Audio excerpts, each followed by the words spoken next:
Good afternoon. So for the first session of our keynote lunch, have a seat, Joe. It's my distinct pleasure to introduce and to interview Joe Lonsdale. Joe, as you probably are aware, is the founder of 8VC, which is a leading venture capital firm in Silicon Valley. Joe is viewed by many as sort of the leader of the new group of venture capitalists doing important things. He's previously was the co-founder of Palantir, OpenGov, Adapar, and a number of very significant disruptive businesses. And he's somebody that we just admire quite a bit, so it's a pleasure to have the opportunity to talk with him today. Thanks, Michael, for having me today. So, Joe, your motto at 8VC is "The world's broken, let's fix it." How does that, when you think about education, how does that apply? Sure. Well, I think it definitely applies to education, as I think probably most people here are quite aware, given there's so many people working on amazing ways of fixing our education system and making it work better. I think there's a lot of platitudes everyone's already heard about how it's designed for a different economy 100, 200 years ago. I think the bigger question is, why is it so broken and why is it so hard to fix?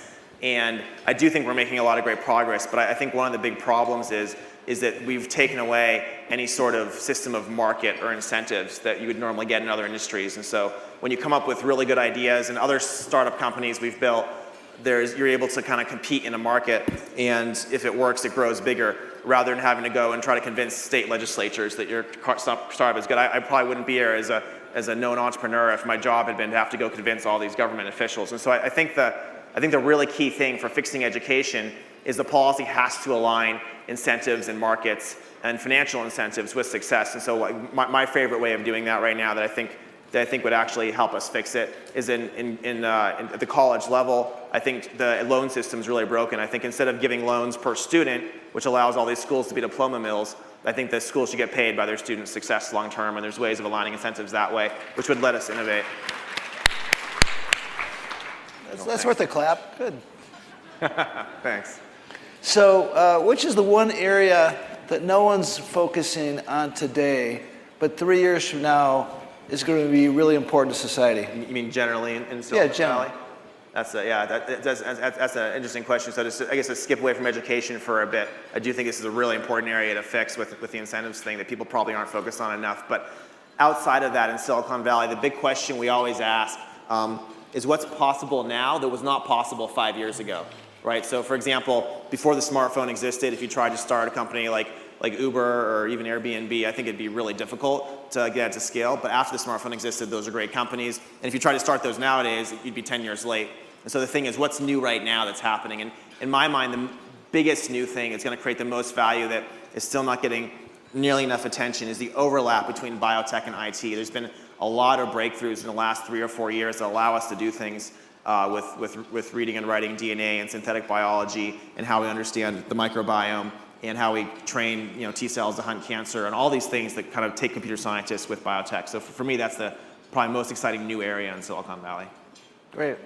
So talk about the trend you call the smart enterprises wave, and what implications does that have to the future of work and jobs? Sure. So the smart enterprise wave is a theme that we talk a lot about at our fund and with some of our friends. The basic idea is that in Silicon Valley, we've had these different waves based on new things that are possible. And of course, if you go back about 30 or 40 years, you had a lot of the first software built that runs most of the big industries in the US, right? So if you go into a lot of education systems still, if you go into a lot of hospitals, government organizations, logistics companies, they're all running off of software built in the 70s or 80s. And what the smart enterprise wave is it's a new wave of companies that really started, in Palantir and Adapar, I guess, and things I've been involved in are probably included in this wave, where they're for the first time coming in and replacing a lot of these systems from 3 or 4 decades ago. And that's happening at a really fast pace. And the reason that's happening now, after not having happened for a few decades, is a lot of these industries, for the first time, are capturing all this data, and they need to integrate that data, and they need to ask questions of it, and they need to do basically nonlinear things with that data. So and these old systems are very good at doing the very simple linear workflows they were created to do, but you're not able to do nonlinear workflows with these systems. And so as these new platforms get in place and kind of aggregate the data for these different industries, you basically end up fixing these industries, making them innovate a lot faster. And I guess you're saying, what does it mean for work? Basically, a lot of stuff that can be automated with data will be automated. And so it means in order to do work, you have to be more creative, entrepreneurial. You have to be doing more thinking work and less kind of routine automated work. And I want to get in this deeper in a few minutes, but you've written a couple great essays that I encourage anybody to go Google search on kind of the Keynes point that I mentioned last night about how, 1930, he talked about technological unemployment. And so you think about the automation, and as it relates to innovation, some people say it's kind of the end of man or whatever, but you talk about how this really should be a driver of new great jobs and innovation. So we'll talk a little bit about that. Sure, no, yeah, we're guilty of being an optimist here, which I think it's very popular in Silicon Valley right now to forecast the end of all jobs and a disaster, which is quite ironic if you look at the fact that we have tighter labor markets in the last year or two than we've had in a very long time. And I think jobs work from the bottom up, not the top down. It's very, very hard to kind of map out as if you're like a socialist country, like what the jobs are going to be and how they're going to work. But I think these things do tend to work. And the point is, like, yeah, Keynes was very interested 100 years ago in technological unemployment. And I think it's worth going back and reading that essay in light of current affairs and how much he was sure that there'd basically be nothing at all for people to do as these trends of automation continued. And my generally optimistic view is that there's just so many new ways that we've continued to create jobs over the last 100 years. And unless AI gets to the point where it's actually smarter than each of us, and if it gets to that point, by the way, we have a whole other set of problems about the existential nature of our lives. But until it gets to that point, I think there's just a lot of areas that I'm very bullish on. Yeah, and again, Joe wrote two terrific essays. But one I thought was interesting is how right he was on certain things, from a macroeconomic standpoint, and how wrong he was basically on the... Keynes predicted our level of income pretty accurately 100 years ago. He definitely got a lot of that right, but he assumed that the nature of people was to only work to make a living, as opposed to work for reasons of frankly of fixing the world and of expressing ourselves and things like that. So he assumed that once everyone got to like a middle class 1930s level, you'd have no interest in doing work anymore if you didn't have to. You'd only work a few hours a week, but obviously that's not what society wants. Right. So talk about your perspective on human-machine symbiosis, and how does this relationship affect education? Sure. So the topic of, we call it, I guess, it originally was called man-machine symbiosis in the 1960s. I guess you're not allowed to use that term anymore. So now it's human-machine symbiosis. That's funny. I mean, the basic idea is there's certain things people are better at, and there's certain things machines are better at. So like when you talk about the smart enterprise wave, and you're going in and you're kind of automating and putting a layer of data and computation in all these industries, not necessarily replacing people, you're augmenting them. And so the question is, like, what skills do people need in that world? And I guess this is especially relevant for education, because a lot of the way education was taught historically, which was a lot more rote and was a lot more structured, that might work well in a world where people need to do a lot of these kind of more structured and rote tasks. But as computers can handle more and more of that for us, and we're pushed much more into the creative and analytical side of work, that means education really should be reflecting that, and it needs to be reflecting that if people are going to have relevant skills in the economy in the next couple of decades. That's great. And again, one of the things I loved about the paper, a number of people talk about, and you talk about your optimism about people find ways to create and innovate, so this idea that jobs are going away, there's no ever going to be any new work, is some people predict, but a lot of people tell you, well, no, people create and so forth. One of the things I love about your essay is you go to the next step and you actually talk about 12 distinct jobs of the future. So talk about some of those jobs and why you think those will be kind of the future of work. That's kind of fun. It's always a little bit ridiculous to try to predict, 30, 40, 50 years ahead what jobs would look like. I guess the analogy is if you try to tell someone in the 1880s or early 1900s what MTV and air traffic controllers and things were like, it's like, at that point, they're like, what are you talking about? So with that kind of ridiculousness in mind, there's a lot of areas I think are really interesting. Like some of the more creative ones are, I think it's going to be possible to quantify how your mind works in a lot of different ways and how it's responding. And so I think there's going to be a lot more coaching in terms of, understanding. You can watch yourself at work that day, and you could see, well, here's where I got really insecure, or here's where I got angry, or here's where I reacted really badly and had all this ego that made me miss this. And so as you quantify that, maybe there's jobs or people working with you in a much kind of deeper psychological coach type of way. That'd be one kind of fun example. Another silly example is there's probably all sorts of new animals we can design and create that will play different roles in our society, and the whole industry around designing them and working with them and caring for them. There's going to be a lot of people employed there. And then there's more obvious things. I mean, one of the more obvious things is baby boomers are getting older, and they're probably going to need and want a lot of special attention. And there's probably millions of potential jobs around how senior care adapts and how the human touch is important in senior care. And if you kind of draw that out, there's just a huge amount to do there, and there's a huge lack of people available, even in the U.S. Right now, who could take those jobs. And so those are just a few examples. There's an article we wrote in Wired that had a bunch of them. So I think it is kind of fun to think about and be optimistic about. So how many people in the room have heard of Palantir? So, and I can't really see the percentage, but so Palantir is probably the biggest and most important company that some of you have never heard about. And in fact, so its market value is somewhere between 10 and $20 billion. But more significantly, anybody who's... You would know the secondary market, huh? But we might have a little bit of a perspective. But actually, more importantly, if you've ever been to Palo Alto and you walk around downtown Palo Alto, you see that about 25 buildings have the name Palantir on it. So what I say is pretty soon Palo Alto is going to change its name to Palantir. But anyway, and Joe is the co-founder of that. So talk about big data. And when you started Palantir in 2004? Yeah, we started working on it a little bit in 2003 and launched in 2004. That's right. And by the way, I'm a victim of the Palo Alto real estate thing too. It's kind of annoying. So yeah. I apologize for that. So talk about what you saw for the opportunity of big data then versus how you see big data and Palantir solving issues today and how it's progressed. And then maybe a little bit about how you think big data can be applied in the education and talent world.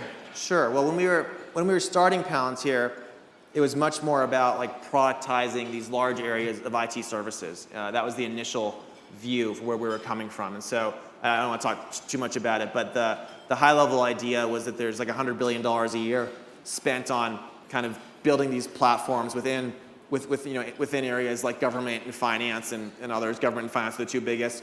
And rather than spend so much money every time on these new service platforms, can we design a product out of the box that does the vast majority of that? And so, instead of doing a $3 billion contract for DHS with someone like a Unisys or whatever, can we do that out of the box in a couple of months based on a platform we've designed? And so and back then you didn't really have much talk of any big data or anything like that, but it was clear that the platforms that allow people to collaborate with data and connect and kind of empower humans to navigate huge amounts of data and make decisions was pretty broken. And it's pretty clear stuff like 9/11 should not have happened if data was being brought together and used effectively. And you had to kind of create these processes through technology that made it easier to collaborate and to access all of this. And so obviously it was a very mission-driven company, inspired to go in, fix how the intelligence community shared data, make sure it was done in a better way, but also a way that worked with civil liberties.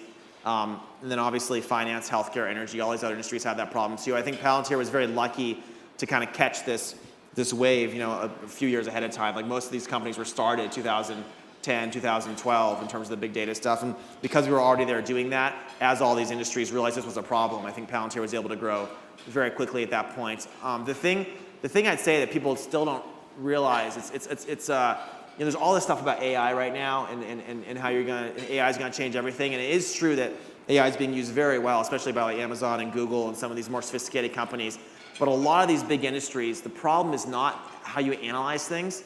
It's the fact that the data is still not all together. It's actually very, very expensive and very hard to build the processes that capture the data and bring it all to one place and let you work on it. So the effort usually is like you need like several hundred people to get the data together in order to have it there. And then you can hire like a couple AI grad students and a few friends, and we can map out this like genius thing. And everyone wants to talk about what those genius grad students are doing on our platform, but it's really like the platform underneath it and getting it all there that's most of the work and most of the value. So talk about how you could see big data impact the education world? Definitely, and I think there's probably a lot of people in the audience who know this better than me, but I'm involved in a few companies doing that, and it's a similar thing. The question is, how do you collect relevant data that you can then use in ways that are not, that you can calculate in nonlinear ways, you can personalize things for people. So I guess there's two sides of it that are pretty obvious. On one side, I think it's very important to just to get better at like knowing exactly where students are in terms of large ontologies of learning, and to learn over time through the same way we do online A/B testing for like getting people to want to buy a product. You could do A/B testing for what works for students with this background, this skill set. They need to learn this. What's the best way to get them to learn this quickly? What's the best way to make sure we're not leaving them behind? So there's a lot of great people working on that here. I think we're going to learn faster what kind of personalization with data works. We're going to learn faster how to capture that data better in order to feed into those algorithms. So I think that's one side. I think the other side is the big institutions and them using data to learn to predict. So I guess going back to the thing I said initially, I think this is an important topic, is how do you align incentives for large institutions? So I think the best way, for example, vocational schools should work is there should be financial intermediaries loaning money to them, and the schools are getting paid back by their students' career success.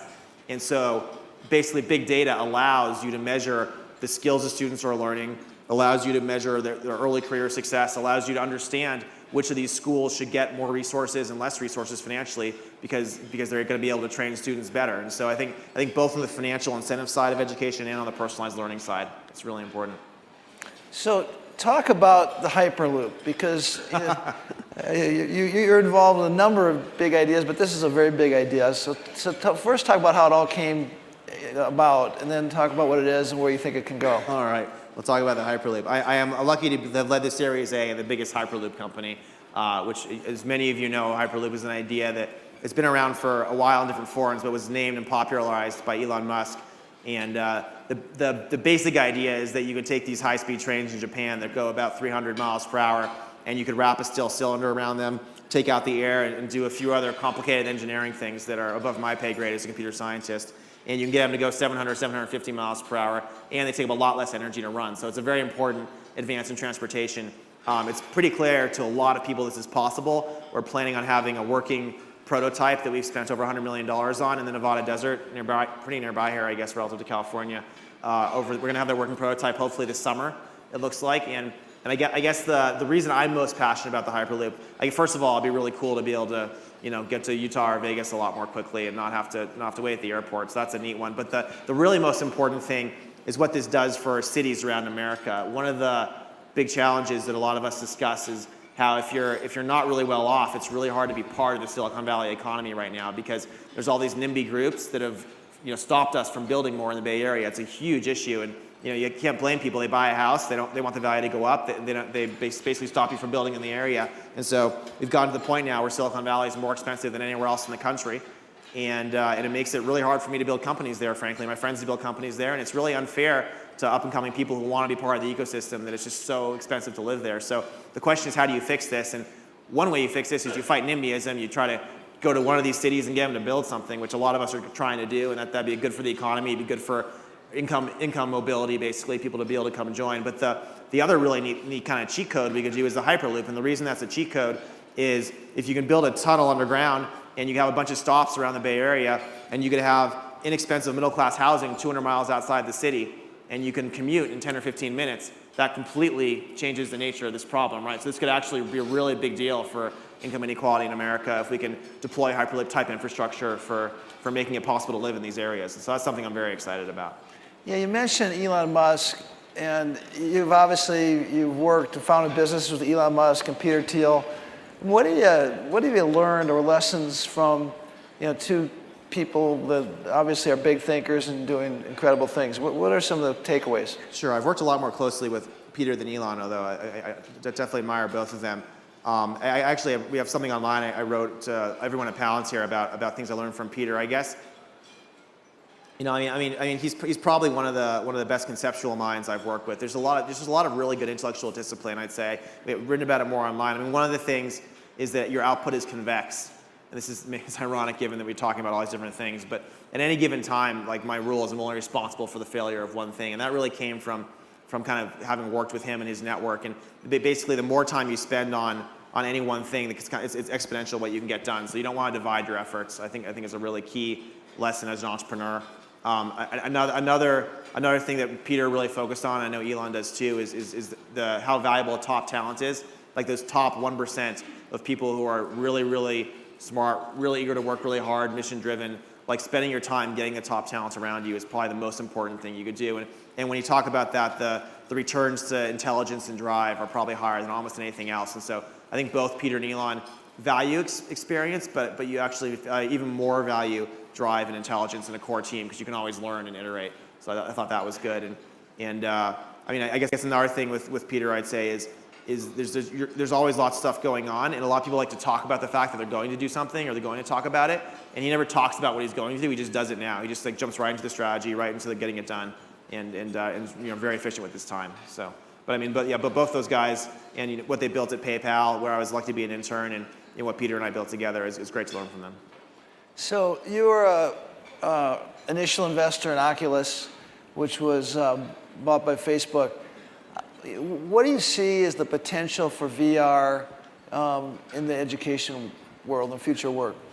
Definitely, yeah. Well, Oculus was an amazing team. We're very lucky to be involved there. One of the early pieces of excitement was what's possible in education there. I don't know exactly how far off we are. I know there's a lot of people working on really great VR in education right now, and I'd love it to be the case that it's so useful that it's going to be in every classroom in the next decade. I think that may be the case.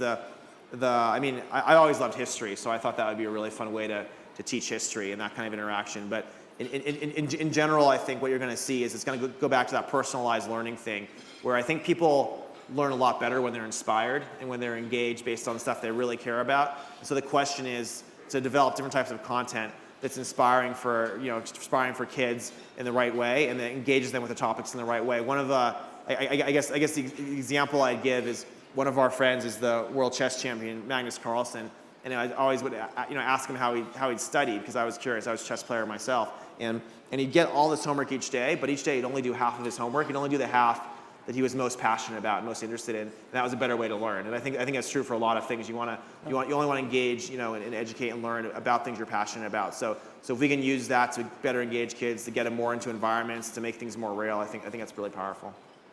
One of the mega trends that you're focused on is mass urbanization, and we talked about the hyperloop as it related to kind of future work. But what other kind of implications does that have for the future work? What kind of trends do you see, and what kind of problems are we fixing? So just bring, I think if anything, it's one of those things where it's probably gonna. I think it's funny you asked about right after VR because I think we're probably having this massive urbanization trend right now because the returns to working together in these high growth economic areas are so high. But I guess my hope would be that at some point within the next decade or two, the VR and the AR and the video screen technology is just so flawless and so good that we could be having this speech and no one would know that I'm actually sitting at home, or whatever. It didn't have to fly or whatnot. Which we'd be interacting just as well, doing that otherwise. And so I think it's like a very binary thing where you have the network effect of these like top cities. It just keeps growing exponentially and everyone has to be part of it. But I think it just breaks right away at some point very dramatically when the technology gets good enough to not allow that. So I think it may be the case that pretty soon we are able to actually work in a distributed fashion and it won't matter as much. So we'll see. And you think and care a lot about government and government's role in different areas. What role do you think the state and federal government, biggest role they can play as it relates to education and maybe back to the original mission of fixing what's broken in the world? Sure. Well, I mean, and this gets to be pretty controversial because we all have very different views on how governments work. I mean, I think going back to what we talked about before, I think it's really important to make room for innovators to get into the education world. And the question is, in what ways can innovation be allowed into education? In what ways can it be allowed to spread with market-like structures? And obviously, markets are very powerful, very useful things, but you got to be careful because markets can also leave people behind. And so the question is, how do we use markets without leaving the bottom behind there? And I think that's one of the government's biggest jobs to create the biggest thing I would say is we need to remember that the founders of America set it up so we'd have laboratories of democracy. We'd have areas where we could try new things rather than imposing something on everyone.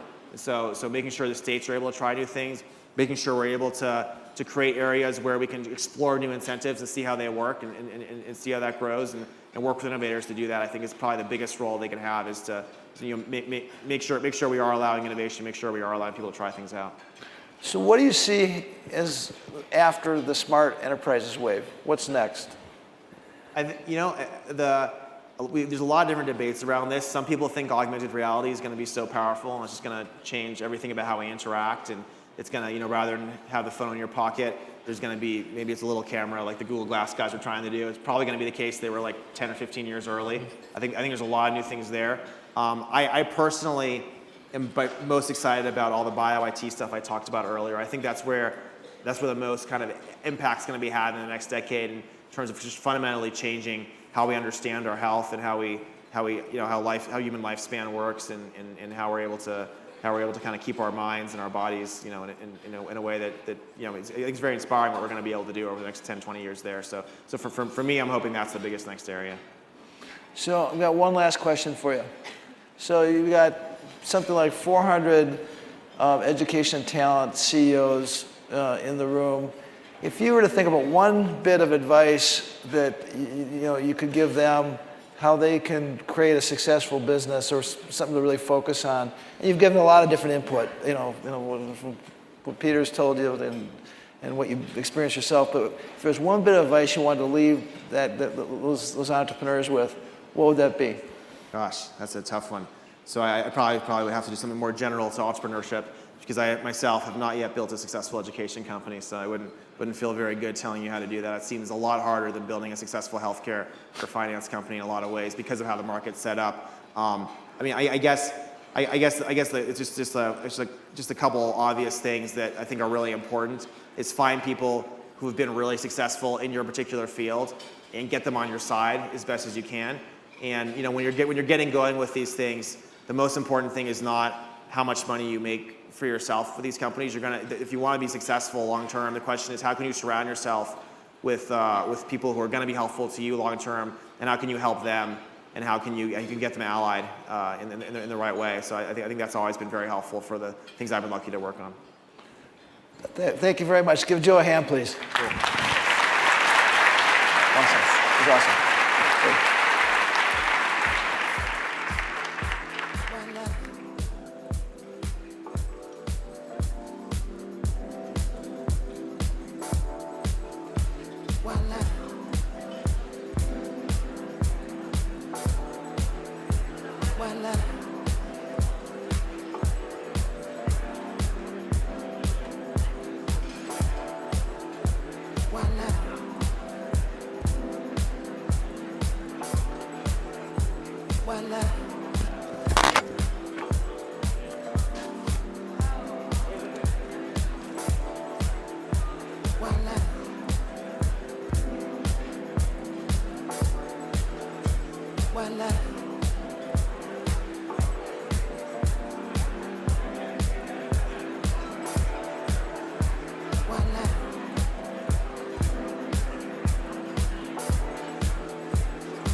Ladies and gentlemen, please welcome Andre Dua.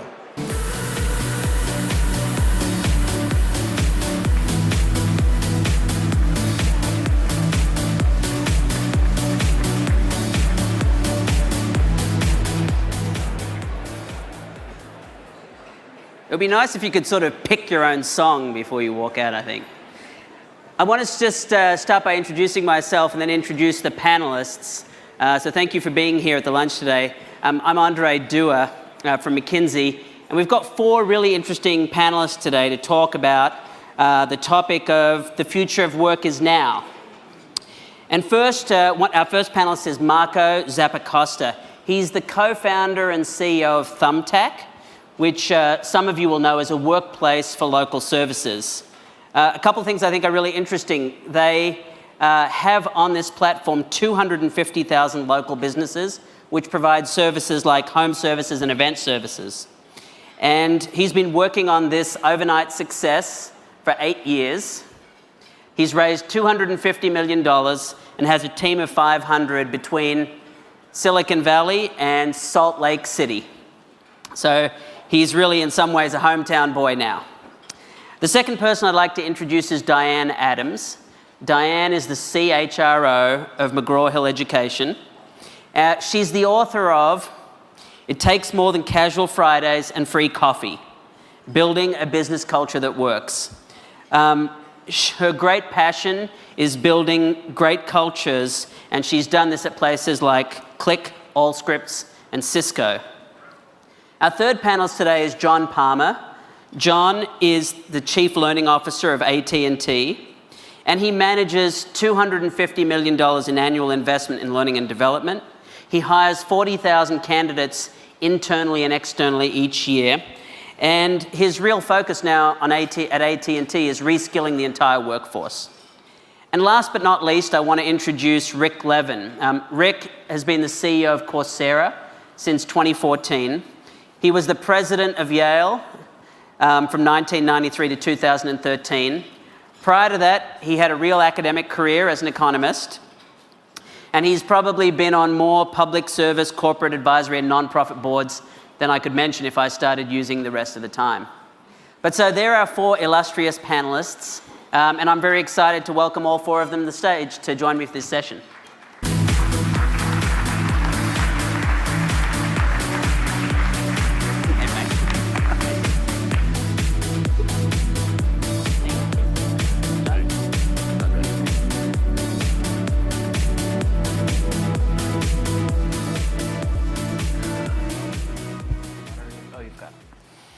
So thank you, guys, for joining us here today for this panel, The Future of Work is Now.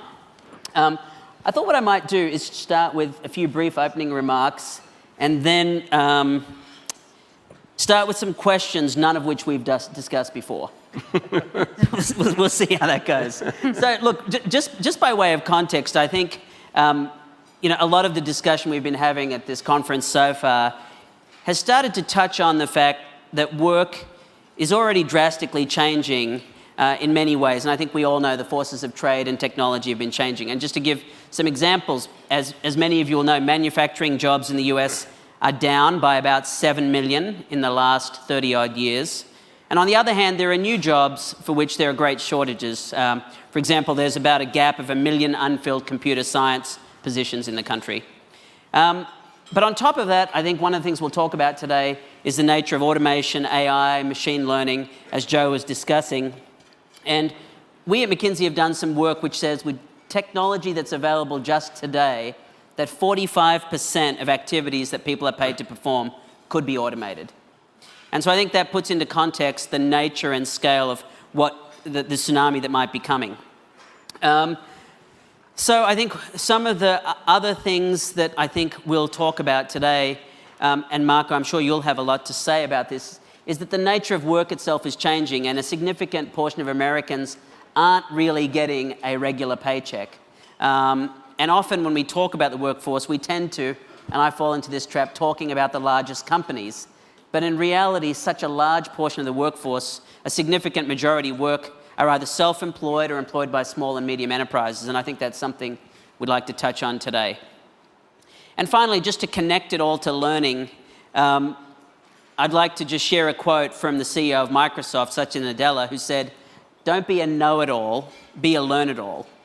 And so I think in the context of the nature of work really changing, it'll be interesting to talk a little bit about what it is we all have to do to stay relevant. So perhaps with that we could start, and I guess before talking about the future of work itself, I'd invite a couple of you to share your thoughts on what the future of work might itself be. So Marco, would you like to share maybe a few scenarios about how you think the future of work might evolve? Sure. So first off, thanks for having me. In this debate or in this conversation, there's a lot of talk about automation and AI and sort of work that will go away. And a way of thinking about that is technology as a substitute for labor. But I don't think there is enough talk of how technology can be a complement to labor, as it has always been. And what we see happening, and sort of the McKinsey study certainly highlights this, is that there's some inexorable trends. So things that can be automated probably will be automated, just sort of a question of time. Things that can be traded away to lower cost places probably will be traded away. And so what that leaves are local, non-tradable, non-routine jobs, things that aren't easily automatable. Now, this broadly defines local services, things like healthcare, education, your plumber, your caterer. These are the types of jobs that we see employing huge fractions of countries, not just our own, but around the world in the future. And it's something that we, I think, want to make sure that there is a spotlight on. Because there's these great big organizations, the AT&Ts, the Ciscos, they employ huge numbers of people and do an amazing job at that. But there's even bigger numbers of people who are working for themselves or in very small enterprises. So one thing that sort of we like to bring a focus to is the nature of work on the smallest scales for these individuals. And for them, it's really about learning a trade that is valuable to their community that people are willing to pay for as a service to themselves or their business. And there's a lot that goes into that, from education and training, but those are jobs that won't go away, and so those are jobs that we have to make sure to support and empower. Rick? You know, if economic history teaches us anything, it's that we're not very good at predicting what the future will be in terms of the nature of work. So you go back to the first industrial revolution, when 80% of the people in England were in agriculture, and the relatively small number of people who were, hand loom operators or ran spinning wheel operations, they were clearly going to get unemployed by the first industrial revolution, and they did. But new factory jobs emerged. Industries grew much larger than anyone expected. And we built a whole middle class around industrial workers who actually had a much better livelihood than the agricultural and cottage industry people they displaced. So you just can't tell. Just go back, think about 1982, the advent of the personal computer. Everybody said, well, office work is doomed. Secretaries and assistants are going to be so much more productive that we'll need way fewer of them. Well, guess what? There's more office workers today than there were 30 years ago. So it's very hard to predict. I do think Marco's onto something conceptually when he says, there will be forms of services that will grow. That's surely the most likely candidate, but it's really hard to predict. And, you may say, just because AI is capable of putting people out of work, the jobs as we define them now, doesn't mean that human imagination won't think of other things to productively do. So I'm not a pessimist about this. There have been 2.5 centuries of economic pessimists, and they've been wrong every time. All right, so at least two of you would prefer not to be pessimistic in this session. So maybe using that as a jumping off point, there is a lot of talk about the skill gap. And I think often used generically without talking about where the gap is. And currently, there are about 6 million unfilled jobs in the country. And so, John, maybe if you could share some thoughts on where you see the skill gap, how serious a problem you think it is, and at least at AT&T, what do you observe about that, and how are you trying to address that issue? I think there is absolutely a skills gap in the U.S., and it's centered around all of the STEM learnings and technologies that are out there, and we need to make sure that pipeline at a much earlier stage in education is much richer. We need to teach those skill sets much earlier on in education, and we also need to focus people, careers as they're thinking about what do they do for undergraduate, what do they think for graduate degrees. Then that STEM space is one that is an absolute necessity for businesses to be able to farm from, and that is only going to continue to grow, in our opinion, especially as technologies change. I think it's also interesting to note that there is skills gap in the existing workforce as well, and that's one of the reasons why we're taking on a fairly large reskilling effort of our own internal workforce because there is not enough skill sets outside of AT&T to be able to hire the type of talent that we need for the jobs of the future at the scale that we're at. And we also don't want to lose the great culture that our employees have built within our corporation. So that's why we are reskilling our workforce. We have significant programs, significant external partnerships, one with Coursera as an example, where it allows employees to be able to opt into what job of the future they want. It's all about being transparent to employees about what skill sets we're going to need today, tomorrow, and 5 to 10 years from now,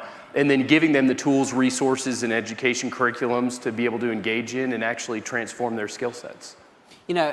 Speaking of an audience we don't normally talk about, so you tend to talk about the group of people who are post-secondary educated, but if you really stop and think about it, 30% or less of Americans are post-secondary educated, which leaves a lot of people.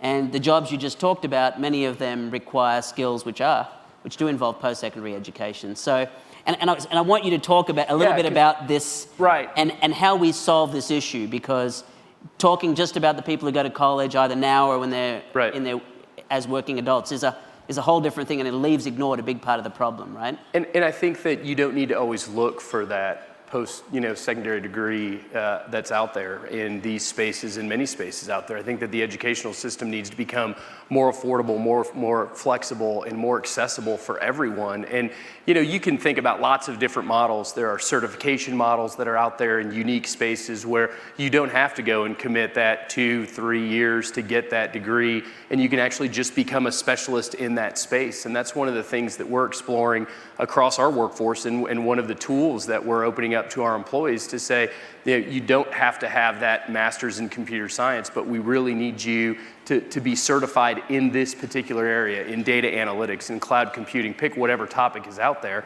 And as people become more in tune with being flexible with their learning, and as there are more tools and resources that are out there that people can engage with, then I think that you will start to unleash this concept of a culture of continuous learning. And employees and employers will start to better understand the fact that there is not one skill set or one thing that we want our employees to be trained on. We want our employees to be trained on this today, but then there's going to be something else tomorrow. And that's where we really need to find and strike the right balance with the academic community to say that we need to be much more flexible and we need to be much more accessible on a real-time basis as technologies are changing. I want to come back and explore this more, but you hit on a really interesting point, which you just went over, which is you said, listen, the reason we're focused on reskilling is because we really value the knowledge people have of AT&T and the culture. And I want to come, Diane, to this culture point, because I think as much as there's a lot of talk about the role of learning and helping employees succeed, I think equally important is the role that culture plays in helping employees succeed. And I know that's something that you've spent a lot of time thinking about. So perhaps you could share some thoughts. All right, so great, thank you. So I do have a lot of passion relative to culture and the role that it plays in organizations and us being at our best. I think I'd like to highlight 3 areas of culture that I think are really critical. The first thing that I would say is when you think about culture, it really is a driver of business results.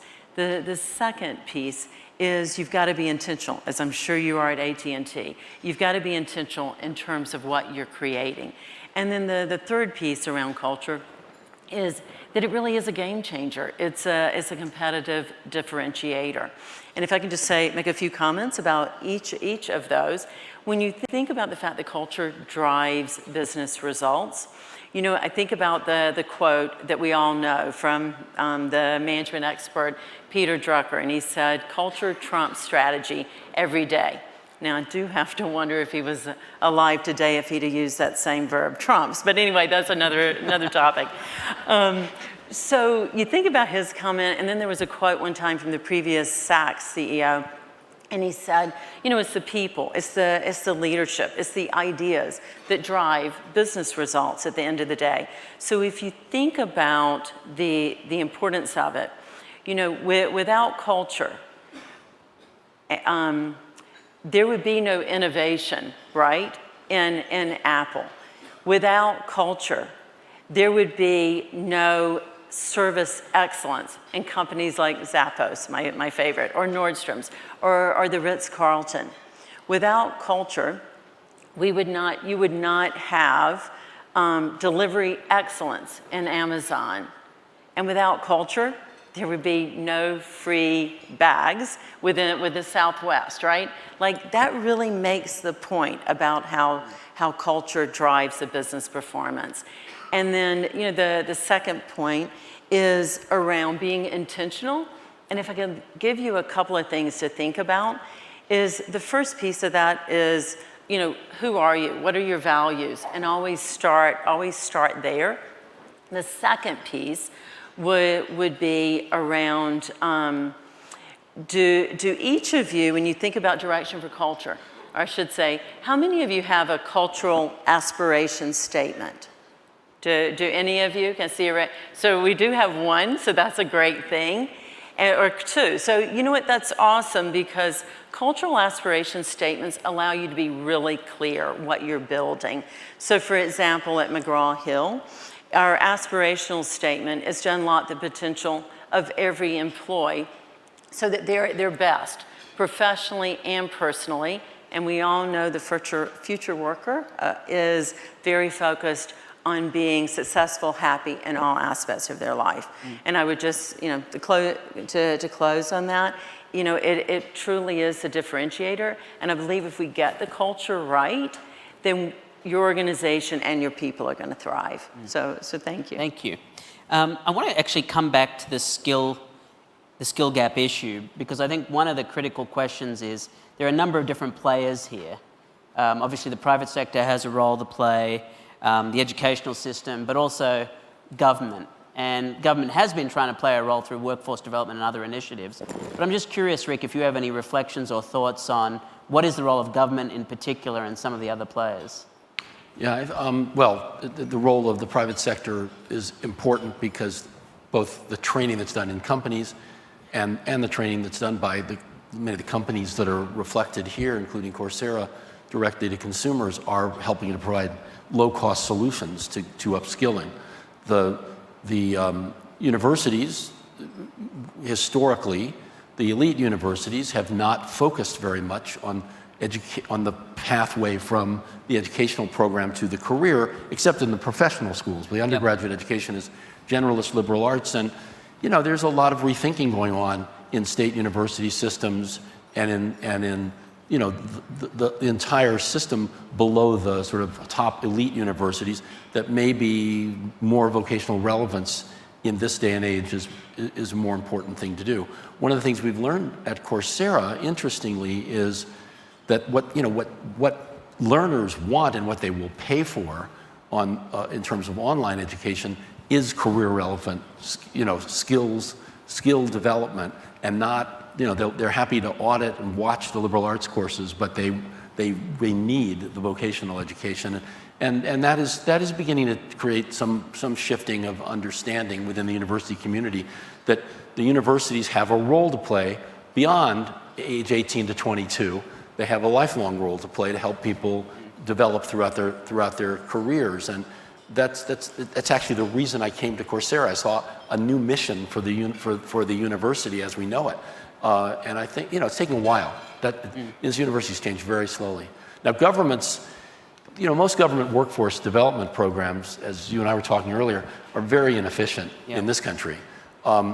There are great models elsewhere in the world. I mean, Singapore is perhaps the prime example of a country that is really good at efficiently training people. They for example, have a tax credit program that gives every citizen over age 25 a $500 tax credit toward vocational education, which they can use on online platforms like Coursera, or they can go to night classes at the technical universities or the national universities. So that is working extremely well, and it is a high degree of engagement in terms of just a decentralized incentive for people to acquire skills.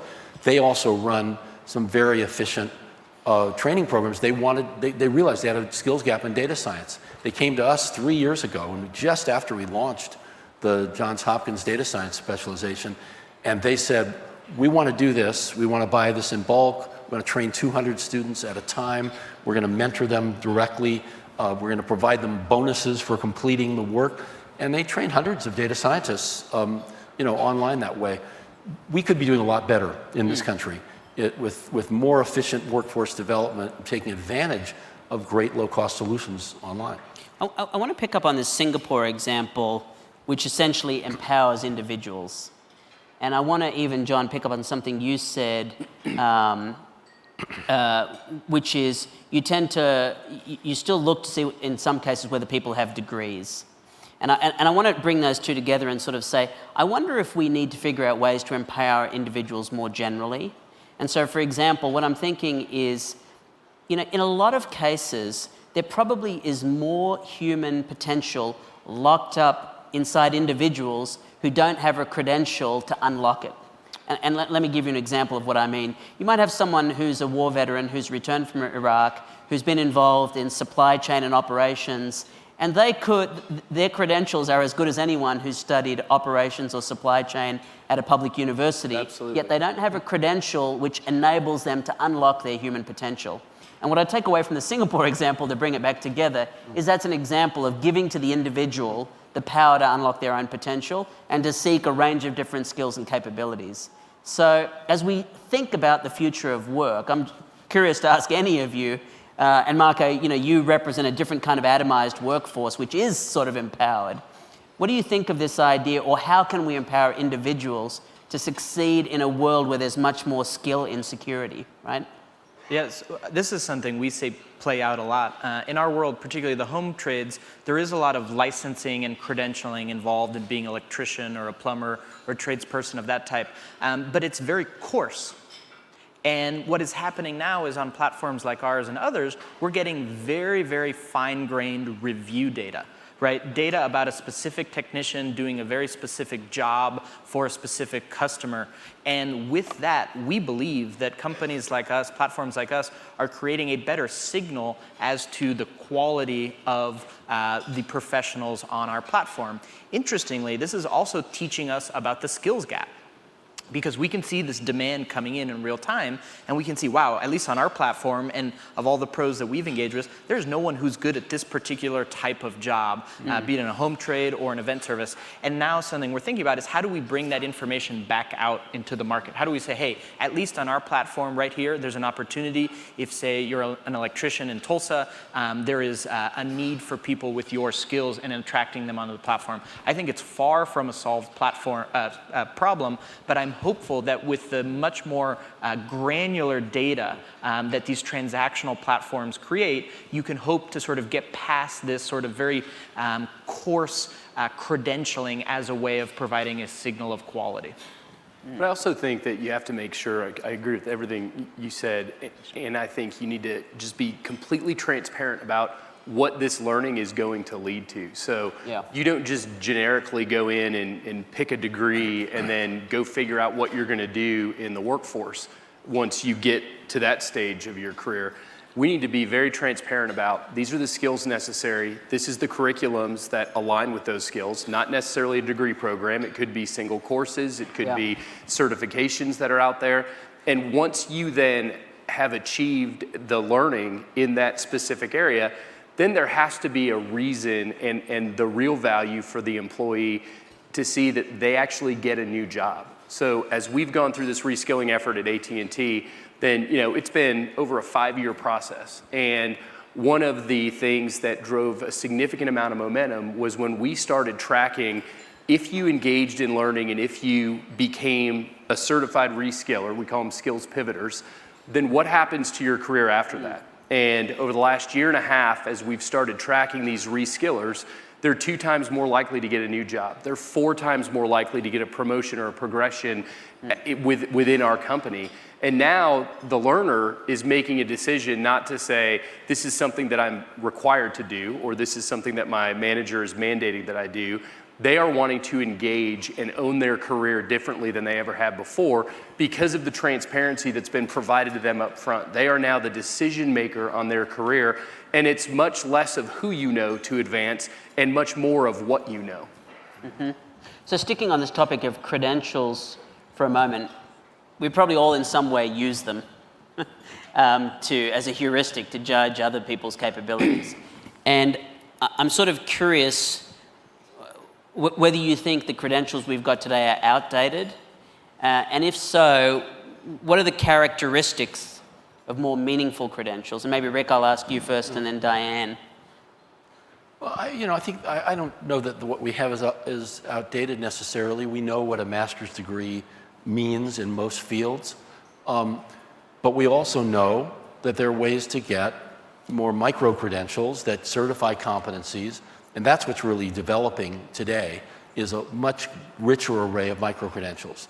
There are, as Marco was saying, there have always been in the skilled trades in certain fields standards, licensing, with a clear standard of what you need. There in lots of professions you have CPA, CFA, and all those sorts of things.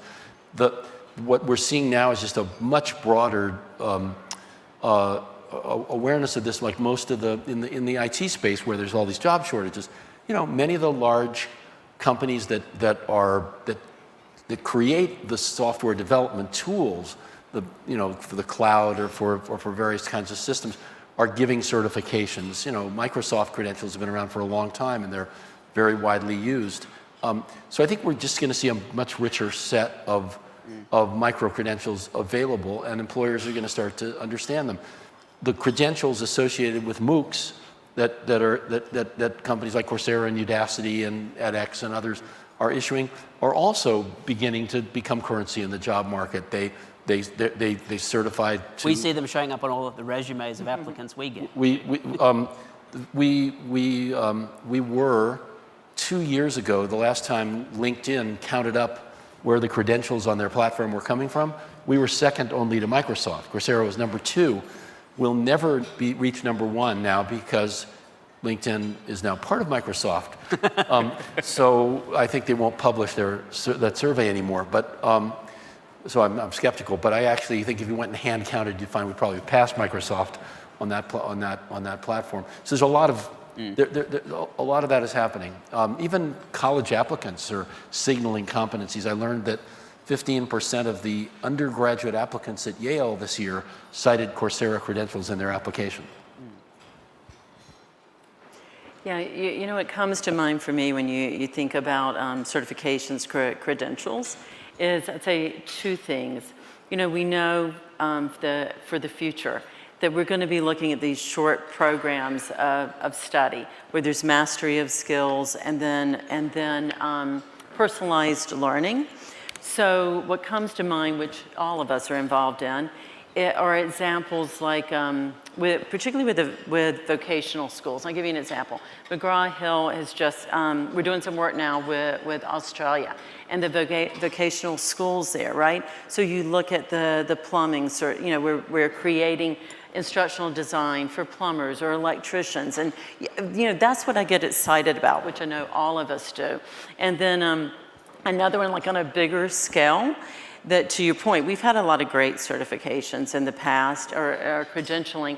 Being with Cisco for 14 years, one of the greatest things I think we ever did was networking academies, right? And you put this in place, and it created hundreds of thousands of jobs around the world. So for me, I get excited about, we've done great work, but you look at where we're going, and I think the challenge to this team is how can we be more bold in putting these things together? Marco, I wanted to ask you a little bit about the way in which the workforce is sort of atomizing, the rise of independent workers, freelancers, consultants, and all of that. How fundamentally do you think that's changing the workforce? And do you think that we're actually going to fundamentally employ far fewer people, or is this going to actually make it possible to create a whole different sort of set of jobs? Yeah, I think it's a great question. And I would actually characterize it less a question of whether we will employ more or fewer and how these folks will be employed. I think what you are seeing is the disruption of the firm itself. If you think about a plumbing company historically, they provided many things to their technicians: a source of business, a brand that certified the quality of the work, insurance, sort of standing behind the work, back office capabilities, all things that that technician needed to all go out and do the work. Now, at the end of the day, it's usually just one or two people doing the actual job, and the firm exists to support that. And what you're seeing is platforms like us start by solving the problem of finding new customers. There's new insurance platforms where you can more easily self-insure as one of these individuals. Ever more software-based back office tools, be it scheduling, payments, and what have you, such that the individual is able to go out on their own. And I think there's a huge amount of efficiency that comes from this, not having to pay the 40%, 50% of the wage to the firm to support the overhead, but being able to capture it all yourself. But it comes with real risk, which is the stress of not having certainty in your work. And I think that's something that all of these platforms have to think very hard about how to solve, because I think when you ask these folks what they value most, security is at the top of the list. Autonomy and flexibility is very high and will come next, but if and only if they feel secure in their place of work, that they can provide enough for themselves and their family. So I have little doubt. I'm not an economist, so I'm more comfortable making sort of blanket statements. I'm very confident that the firm will continue to be disaggregated, and at least for these local services, we'll see an atomization of it. And I hope that we can create tools, both public and private, to provide as much security as possible in this new type of work. Now, it won't be the first time that people operate in this way. Hollywood very much already operates in this way. Journalism operates in this way to a significant degree. So we have examples of it working, but we're going to have to think about how to support it and make it successful. You know, I think we'd be a little remiss to have a panel like this on the future of work without asking, how do we make sure that the future of work is one in which more Americans participate? And I guess related to that, you know, how do we address the issue of wage stagnation and some of the income inequality? So, Rick and Diane, I'd love to just get some perspectives or thoughts on what could clearly be a whole conference in and of itself. Yeah. Of course, the wages and income distribution don't have to be completely coupled, because we do have a tax system which could accomplish a significant amount of redistribution if that's what society wanted to do. So I'll leave that aside, but recognize that even if we are in a regime of constant or declining real wages for the majority of people, that doesn't mean that as long as there's an accumulation of wealth and overall growth in GDP, that you have the opportunity, at least, to have a rising standard of living across the income distribution. We've not accomplished that terribly well over the last 30 years, and we've had stagnating real incomes, both pre-tax and post-tax. There are some forces that I think should, over the next 20 years, put some upward pressure on real wages in this economy rather than downward pressure, and that is the aging of the population. Because there'll be more demand for middle skill and lower skill services as more people age and require the work of younger people to take care of them, and that in itself could put some pressure on wages that helps what otherwise will be a continued, I think, increase in the return to capital. I mean, the phenomenon that Thomas Piketty described, which is happening throughout the developed world, that the way technology has moved over the last 30 years has very much increased the return to capital, depressed return to labor.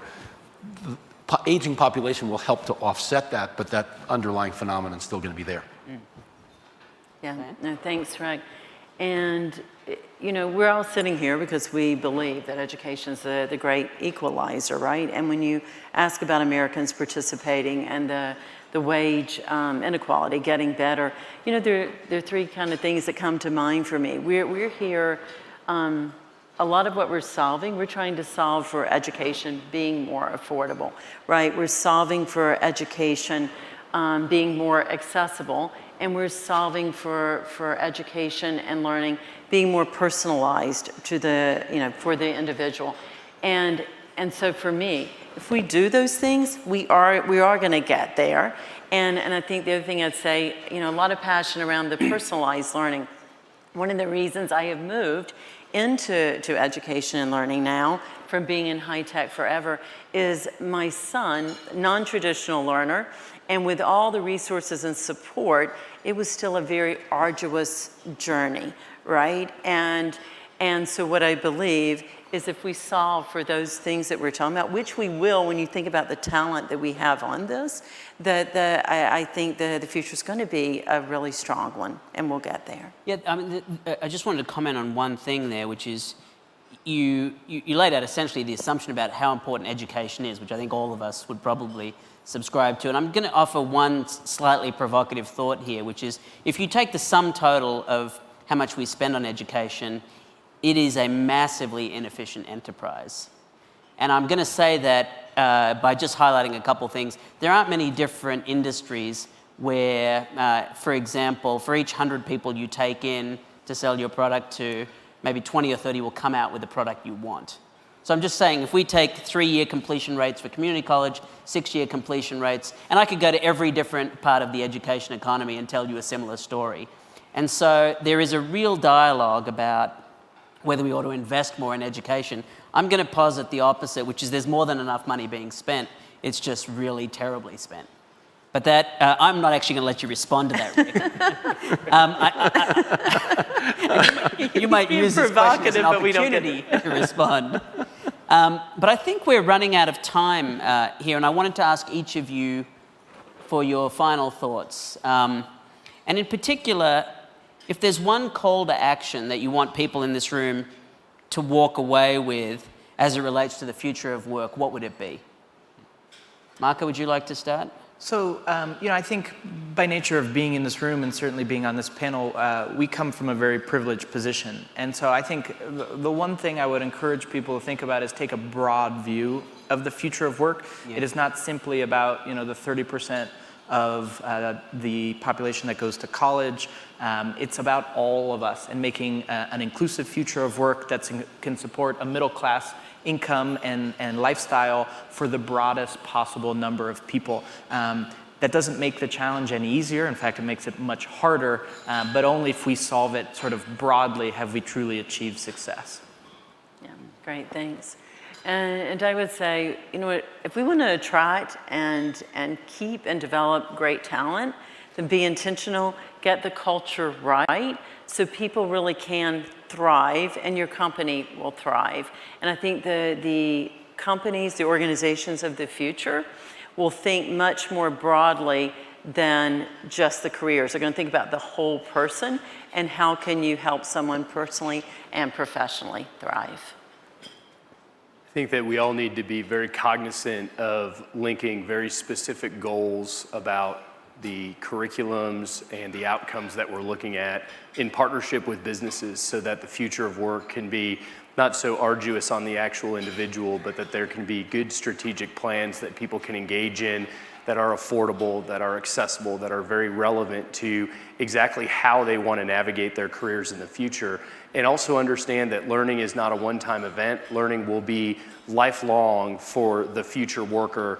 And it could be in many different industries and many different careers for one individual as a result of making all of this effective, relevant learning very affordable and very accessible.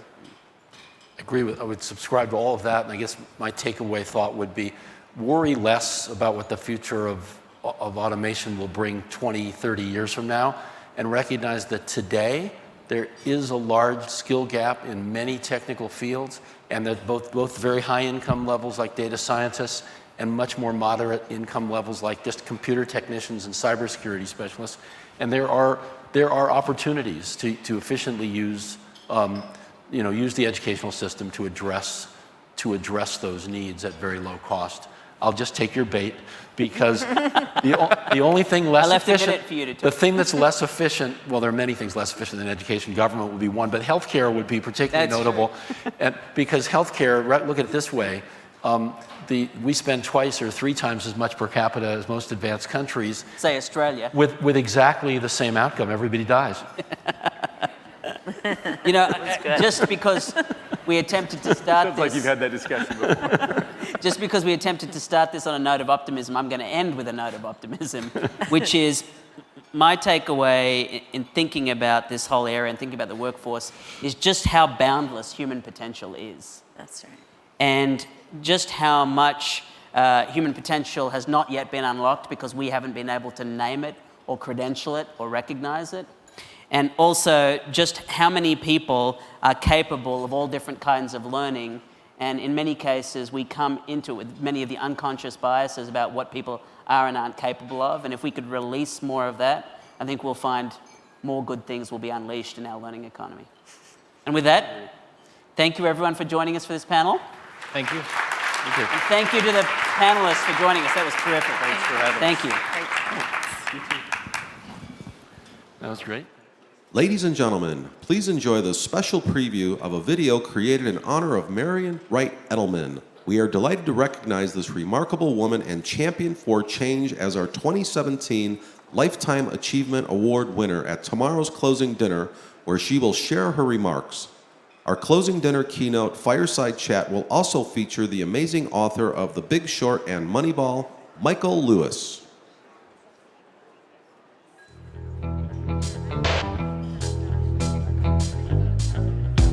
The year is 1960. Marian Wright Edelman was a student at Spelman College, an outstanding student. It was during the height of the Civil Rights Movement. She was one of these leaders who spoke up and spoke out against segregation and racial discrimination. She worked with Martin Luther King Jr. like we all did. We were meeting somewhere every day, either at a lunch counter or in jail. And the first day of our jail experience, March 15, 1960, Marian was a part of that experience. It was very dangerous. People had been beaten, arrested, jailed, but she went in places that others dared to go. In the late 1960s, we used to go to Washington for the famous peace marches. We were all in awe of Marian.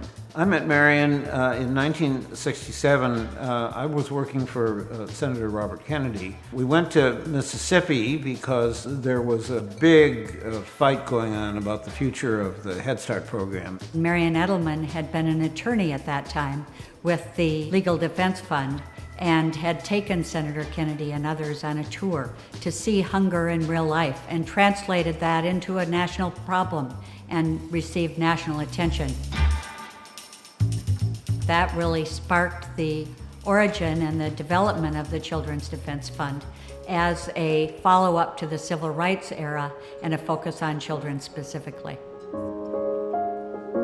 She founded the Children's Defense Fund. It became her baby. Education is a critical part of our mission because we really see it as a continuation of children's civil rights. And if in fact children are going to thrive in school and thrive in the education realm, we've got to ensure that they're healthy.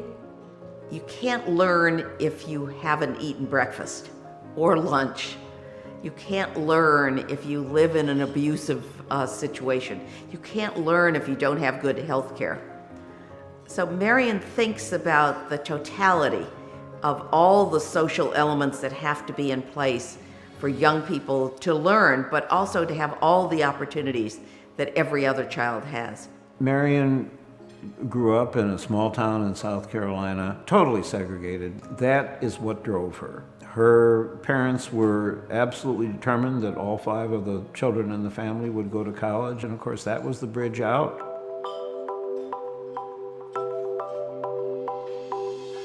Mrs. Edelman has taught us that education is a gateway for children.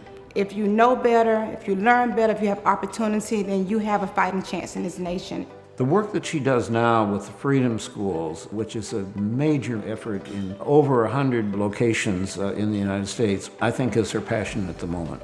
I speak to college students who participate during the summer in the Freedom School program.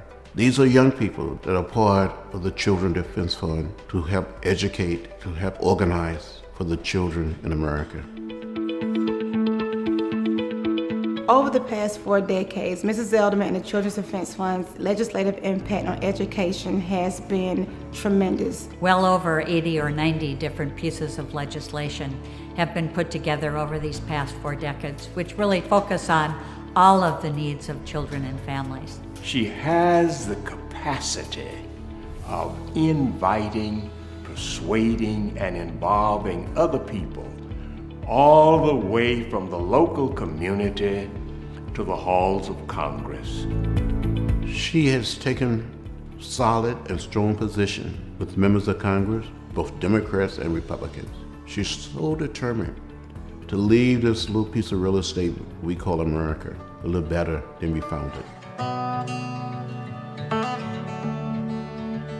If you have a conscience, you cannot help but be touched by the kind of commitment she has made and the kind of commitment she calls us to be engaged in, to see every child as our child. She takes you in and teaches you, but it's really the fire that she brings to everyone she meets that is infectious. She's been that persistent moral voice and keeps us on track in terms of recognizing that we can't give up. There's a cadre of people all over America, in every corner of our country, that follow her leadership, her vision. The legacy of Marian Wright Edelman, I think, will be on that short dash between 2 dates, birth date and date of transition. She made a difference. Congratulations, Marian, and thank you for your commitment. If there's anyone in America that should be honored the way she's been honored, it is her. Marian deserves the Lifetime Achievement Award because she's never quit. Best wishes and much love. Congratulations, Mrs. Zelderman, for this award. Thank you for all you do for children. Congratulations, Marian. I am so proud of you.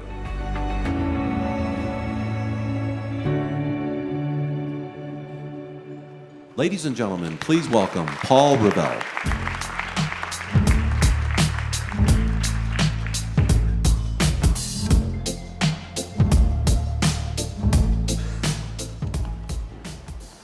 Good afternoon.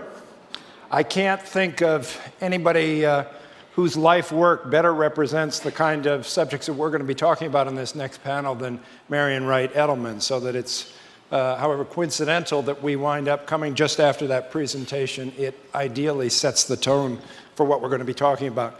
My name is Paul Reville. I am the executive and founding director of the Harvard Graduate School of Education's Education Redesign Lab, and I'm a professor at the Harvard Graduate School of Education, and I'm delighted to be with you today. You are about to meet 4 extraordinary leaders.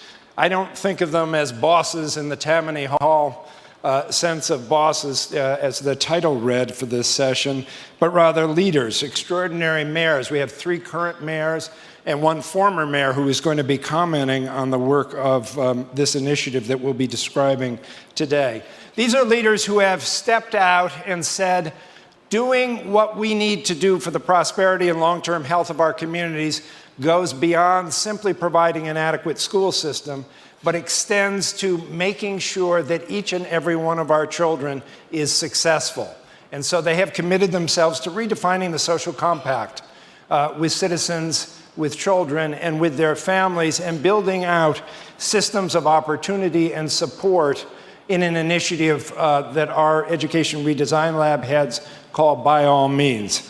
So it's a great privilege for me to welcome to the stage now Mayor Libby Schaaf of Oakland, California, Mayor Jorge Elorza of Providence, Rhode Island, Mayor, I think they're coming, so they're going to all appear at once, Mayor Kim Driscoll of Salem, Massachusetts, and former Washington, D.C. mayor and a long-term education reform leader and veteran, Adrian Fenty, who is now a partner in Macro Ventures and spans both worlds of this conference. I welcome our panelists to the stage.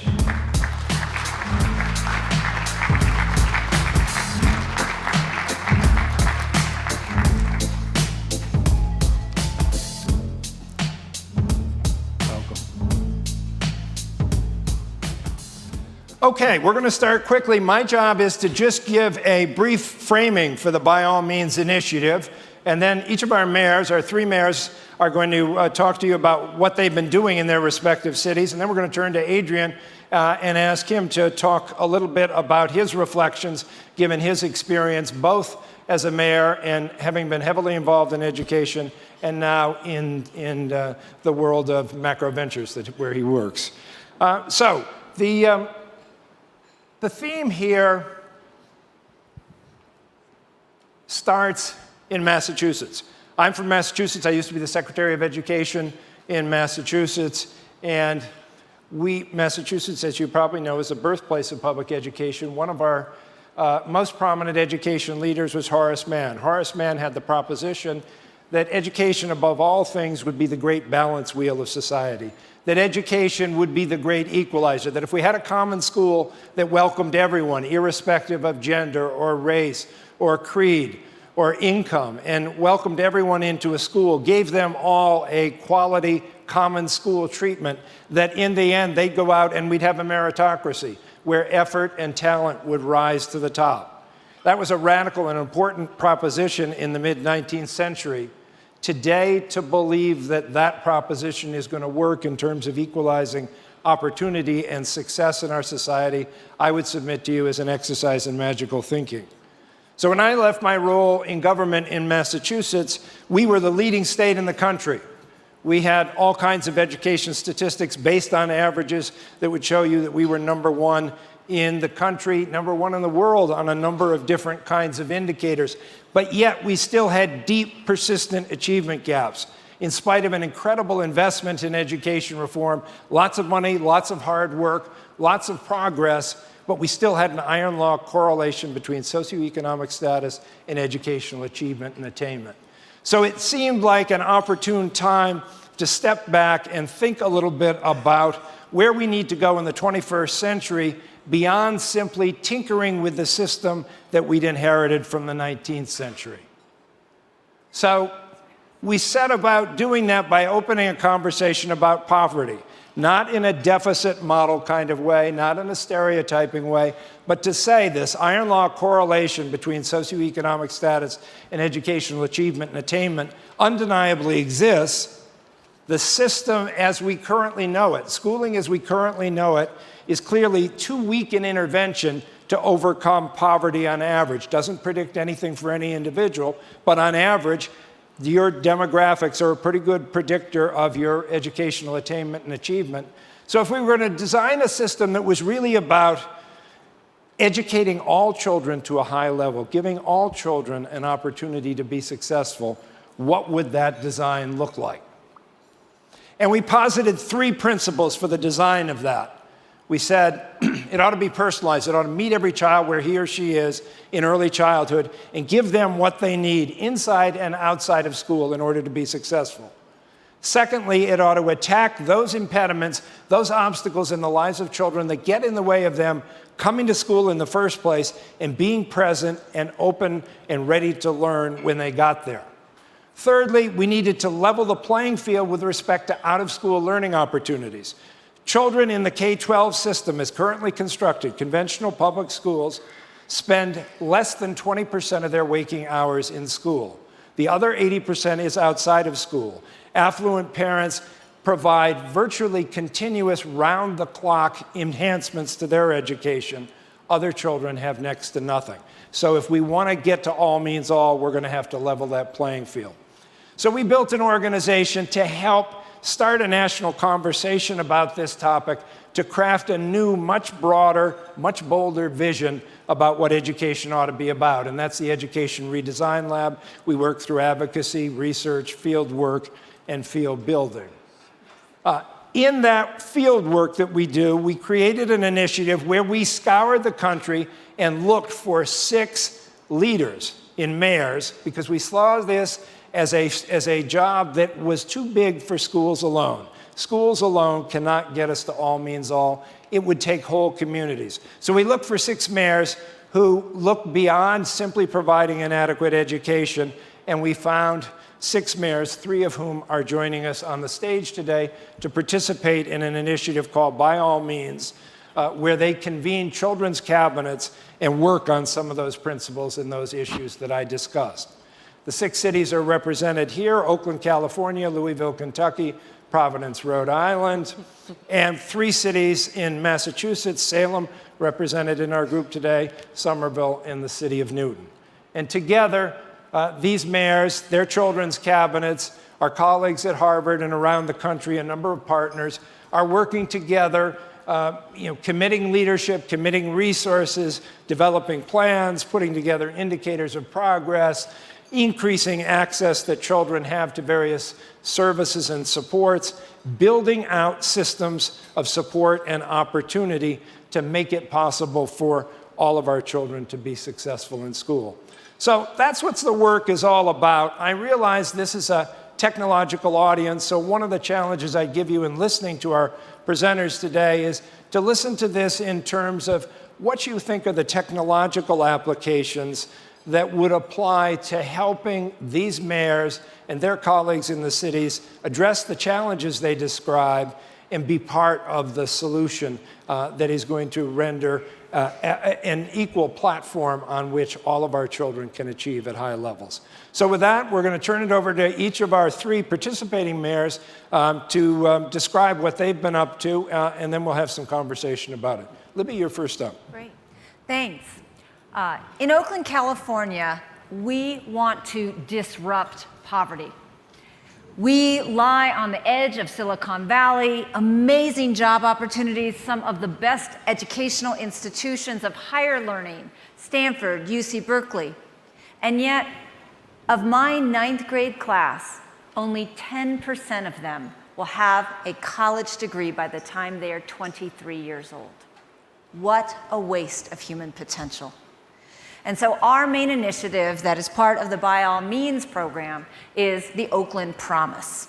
And this is not your daddy's promise program, okay? This is a lot bigger and more comprehensive. It is literally a cradle to career initiative that we know in 10 years will triple the number of Oakland public school students, whether they graduate from a district or charter-run public school, that will actually have a college degree and be prepared for career success.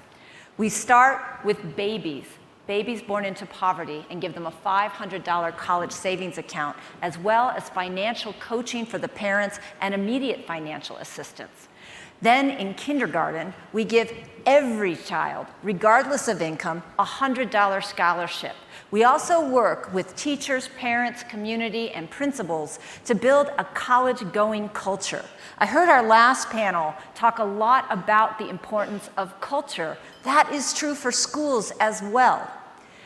We also use, we're going to talk about technology a little bit, behavioral nudges. These scholarship awards are tied with behavioral nudges that remind families and students what they need to be college ready at that moment in time. We deposit into this scholarship over time during different academic milestones, and by the time the students graduate, they have $4,000 for college. In middle schools and high schools, and this is the initiative that we're really focused on with Harvard, we have future centers. And these are actual resource centers, professionally staffed, that are college and career access hubs, where we bridge the information gap, where we provide families access to technology, and we really educate students about what it takes to get into college as well as to pay for college. And what are the career opportunities and what type of education does it take to become eligible for those career opportunities. And then finally, we provide multi-year college scholarships, but more importantly, persistent support. We know that of our low-income students that go to college, only 20% are finishing. That's a national statistic. We provide our students with a one-on-one mentor, peer support groups, counseling, and regular retreats so that we give them the social and emotional support, not just to get into college, but to finish college. That's the overview of the Oakland Promise. It is supported by our Children's Cabinet. We have an actual formal joint powers authority, as well as something that we call the Oakland Thrives Leadership Council. And I will say that having a big, bold initiative like the Promise is something that has really galvanized and created partnerships where we never imagined them to be.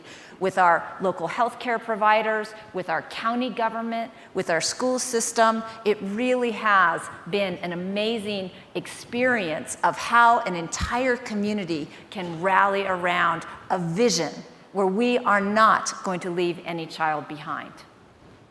Thank you, Libby. Appreciate that. Okay, Jorge, it's to you. Thank you, Paul. Good afternoon, everyone. So in Providence, we've used the By All Means initiative to launch our own All-In Education Summit and All-In Education Initiative. And what that means to us is, as well, a full cradle-to-career initiative where we think very purposefully about the kinds of interventions and resources that our young people and families have throughout their entire educational career, and then even afterwards, because we feel that our responsibility to them extends even after high school graduation. And so the By All Means initiative has provided an organizing framework around the work that we're doing to complement some of the existing work that we have. So for example, for the cradle part of the initiative, we have the Providence Talks program, and the Providence Talks program is the only program of its kind at scale in the country that's working very focused, in a very focused way on addressing the 30 million word gap. And this is all based on the principle that a parent is a child's first and most important teacher. And how do we build up that agency and that sense of, agency so that parents can take ownership over their child's education? So we want to make sure that our children are ready for kindergarten by the time they begin. And there are a number of initiatives that we have where we're investing in our children, the whole child, inside of the classroom and very importantly, outside of the classroom as well. But what we've also come to realize is that while there's a lot that we can do as a school department and as a city, there's only so much that we can do. And if all truly does mean all, and we want to reach every single child, then we need our partners and we need our stakeholders in the community. And so about a month and a half ago, we had a huge community gathering, a community summit. We had about 500 people who gave up their entire Saturday to spend the day talking about education and helping us think of ways of how they can be more engaged and how we can provide these new avenues of engagement for the community in the schools. And it comes at a very interesting time for us in our city, but I think also within the national context, that you have a number of people that just want to help. They want to contribute, they want to volunteer, they don't know exactly how to get involved. And we want to take advantage of this while at the same time making sure that our students have the resources, the attention, and the supports that they need so that they can achieve their potential. Thank you, Jorge. Kim, tell us about Salem. Thanks so much for the invitation and for all the work that we're doing collectively. It's great to hear Libby and Jorge's work so far. Salem, pretty diverse community, 14 miles north of Boston, teach in 33 different languages, have really struggled with our public school setting around challenges of closing the achievement gap. Kids like mine, 2 parents, college educated, do quite well in our schools, but too few of our students are really achieving the type of success we know they're capable of. With our By All Means initiative, we're really looking to marry the wonderful array of community assets that we have within our school district. We are fortunate that for a small city and the cohorts that are part of this initiative are small and large, and it's amazing, regardless of the size, we all kind of suffer with some of the same challenges, just in different scales. In our community, we've got this rich array of resources, museums, a National Park Service site, a university, a world-class hospital. We punch out of our weight class for our size, but we hadn't figured out how to bridge those terrific organizations and bring them into our schools to help with the resource needs that we have there. By forming our version of a children's cabinet, we had key stakeholders, CEOs from all of these groups around the table, and really helped fostering an environment where education is a community mission. It's not just the school district's job or the city's job to educate our public students, it's our community's job. Working through those efforts, we were able to align some of the needs with these rich array of partners that we have. Having a world-class museum who wants to be helpful, but not being able to speak the same language about what's happening in the academic world in our community was holding us back. We had an opportunity to work with these partners, but this By All Means initiative made it a much more meaningful conversation that's focused on how do we braid together the services we need within our schools, because that's the touch point. Really hardworking teachers who know the 20 kids in their classroom or 25 kids in their classroom, know their needs, but don't necessarily know how to connect it to the resources that exist in our community. And lots of really talented, hardworking community partners who do things very well, but don't necessarily know how to navigate our school system. So through our By All Means initiative, we're working with a partnership called City Connects, born out of Boston Public Schools, that braids together resources within the classroom setting and connects those rich array of partners for social, emotional, developmental support. One of the best things that we're excited about, or one of the best, I would say, attributes of this program is it's not just for the needy kids. Sure, we have kids who have food insecurities, who need coats in winter, who suffer with not having the type of supportive parental environment at home. But we also have kids from very affluent parents who are on an autism spectrum, or have eating disorders, or have an array of needs that exist regardless of your income or their family's income. This program is designed to make sure we're helping every single student. It starts this September in a K-8 model where our teachers will serve with our adjustment counselors through our City Connects program to better understand each child. We just shouldn't know what every third grader's reading level is. We should have a better understanding of what their needs are. Whether they need recreational basketball, they're a great program, someone to help with their social inclusion, or a coat in winter.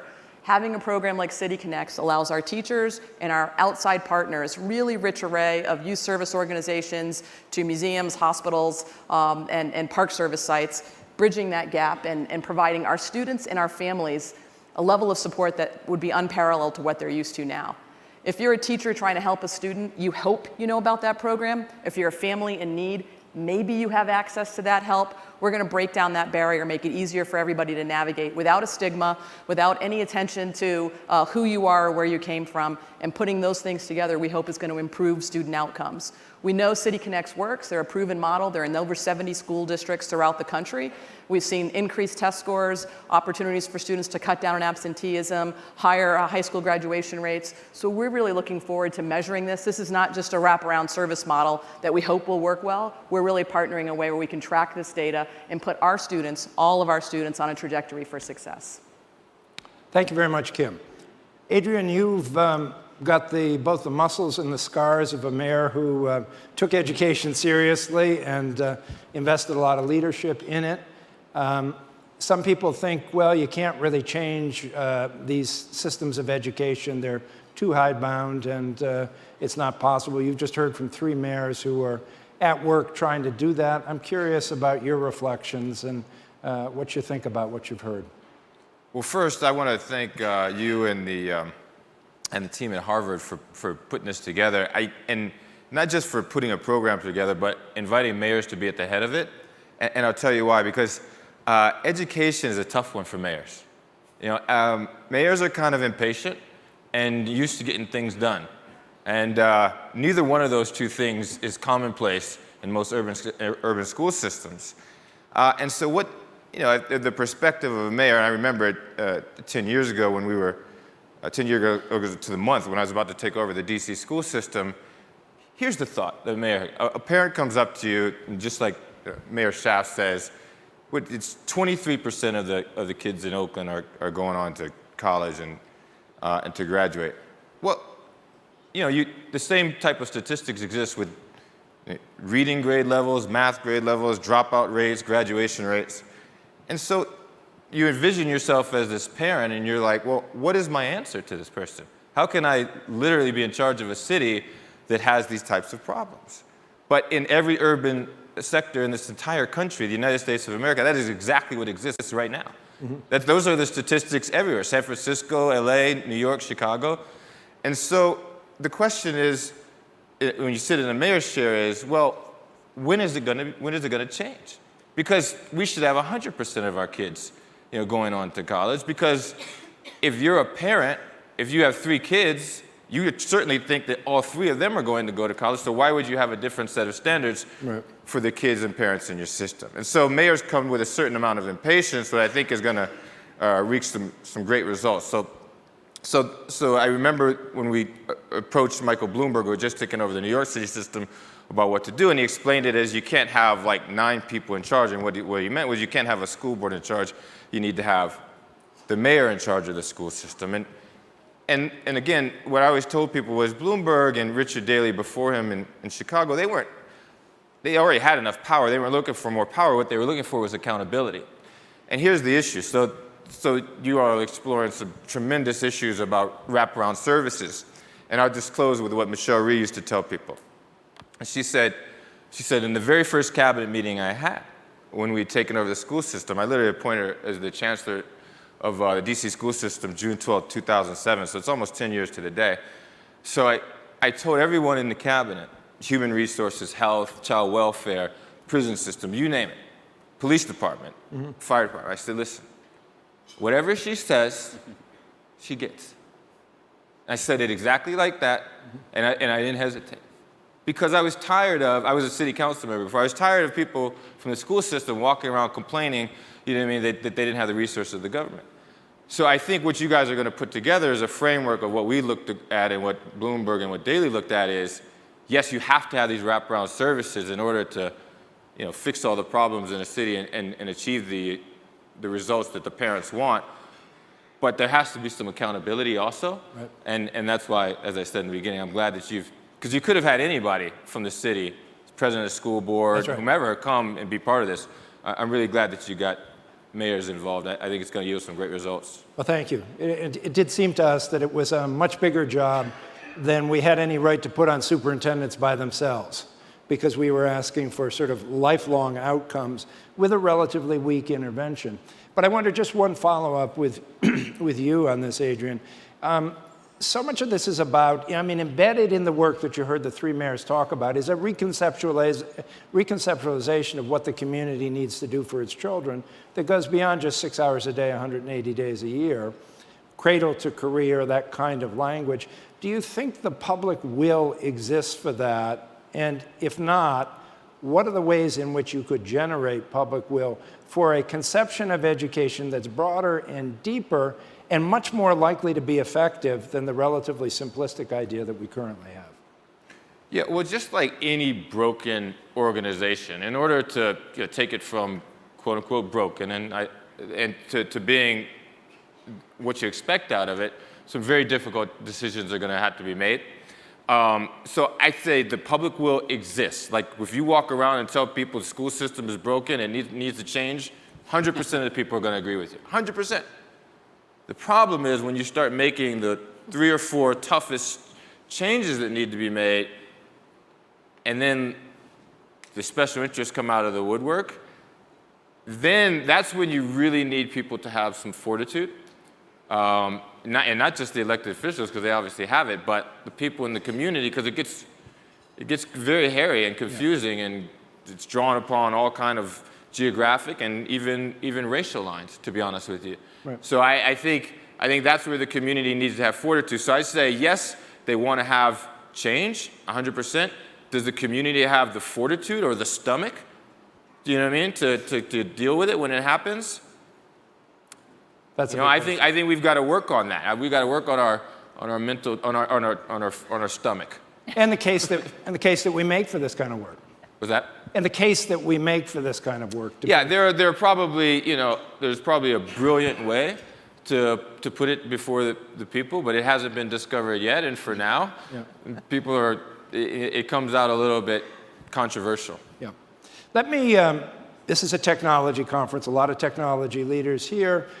Some are developing products just simply to, quite frankly, navigate around the system. Others developing products that could easily be embedded in the system and could be of service in broadening the scope of what the system does. So I'm wondering among our mayors how you react to some of the things that you've heard here, how you think technology could be harnessed in service of meeting the challenges that you describe in your respective communities. Do you want me to start? Go ahead, Libby. Sure, the Californian. So, I mentioned this before, that the issue of behavioral nudges.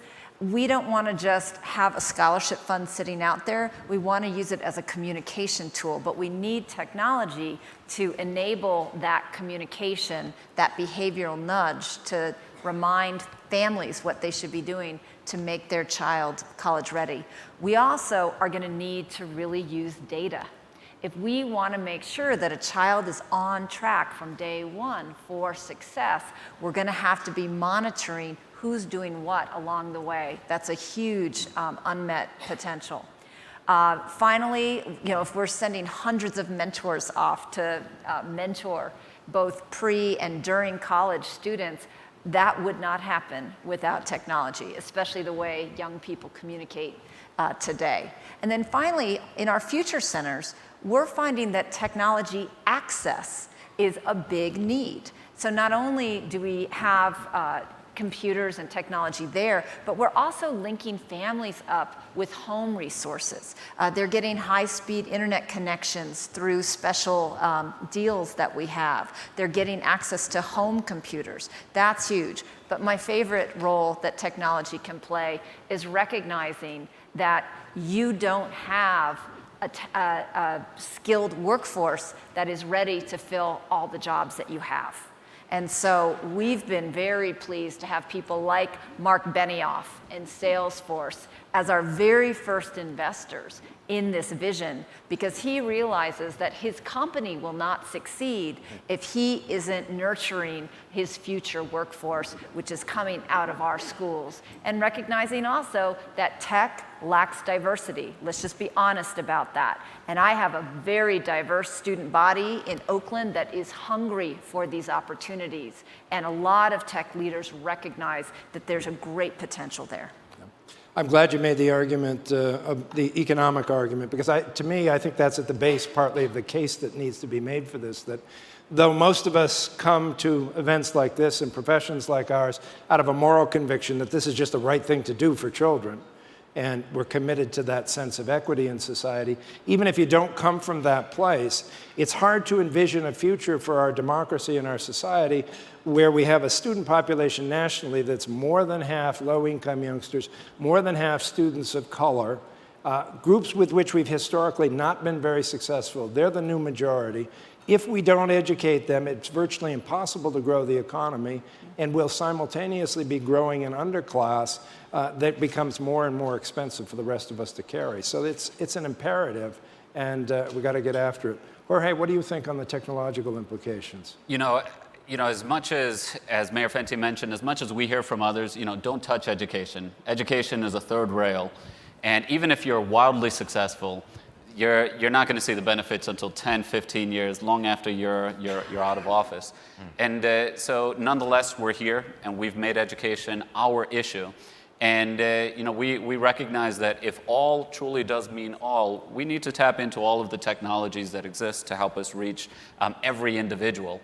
So there are a few things that come to mind in terms of the power of technology. We talk a great deal about how to personalize learning. And I think that as mayors go, I think we're all there.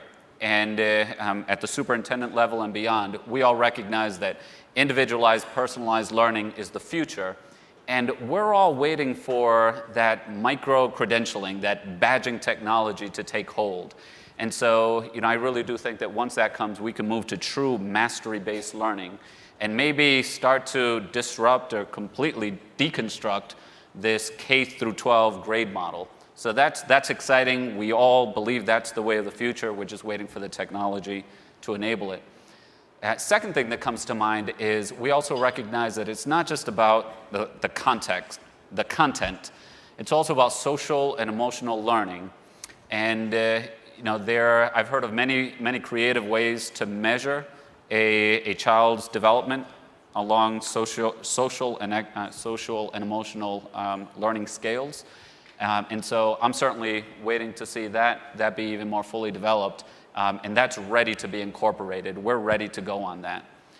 The last piece is, oftentimes the way that the folks who are at the table making education policy decisions are folks like us, who I assume most of us did fairly well in the formal education system, and we leave out the voices of those folks who didn't do so well. And in a number of convenings that we've brought together recently, it's so interesting how you hear people report out on the issues that they most care about, but then you have either students or parents, and the issues that they bring up are completely different, and we would have never caught it had they not been at the table. And so what I would love to see is this technology that enables even further, deeper, and more genuine engagement from the surrounding community, so that it informs the policies that we're adopting. I know that technology can do this, and I know it can unlock a great deal of potential that we have.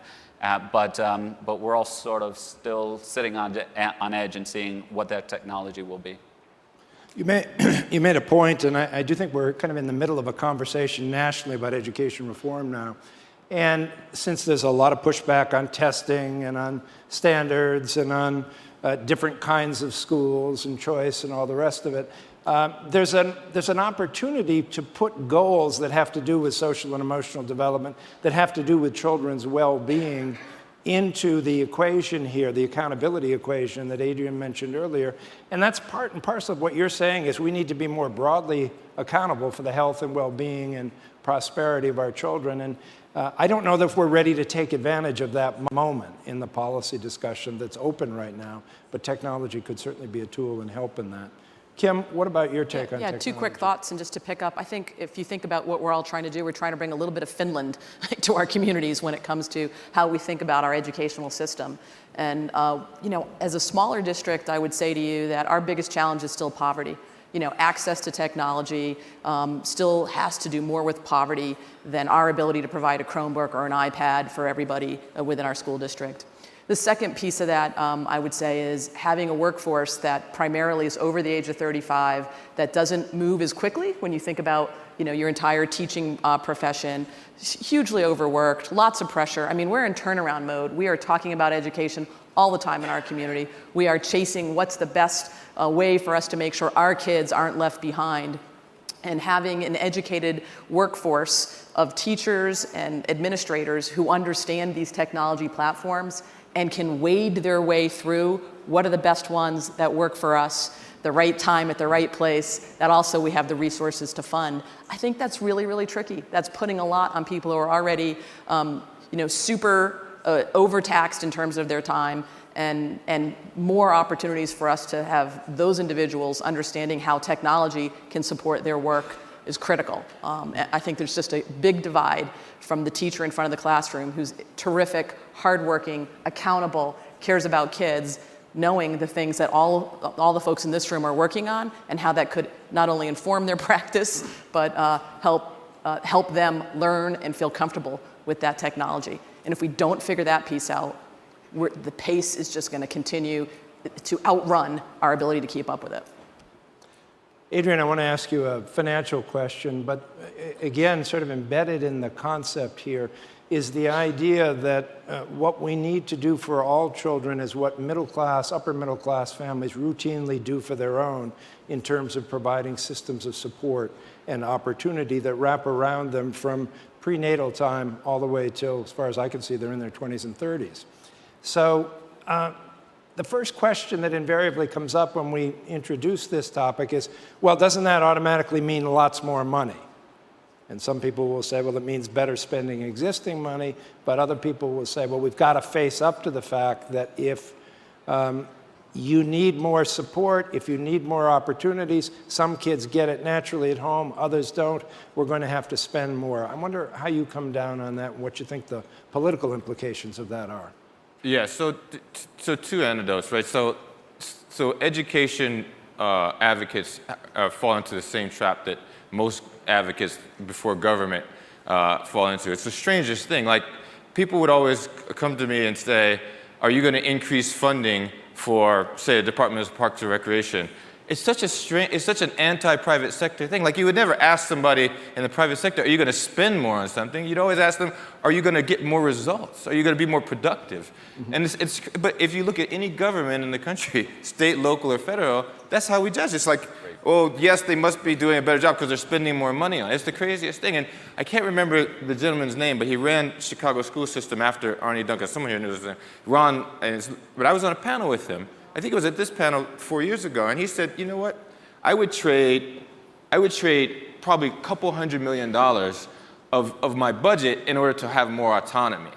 Because what he found was that, and this is to your point, if you're a middle class, upper class family spends way more than 9 to 3 with their kid. They go 9 to 3 and then they're probably going till 8 o'clock and they're probably doing something in the morning.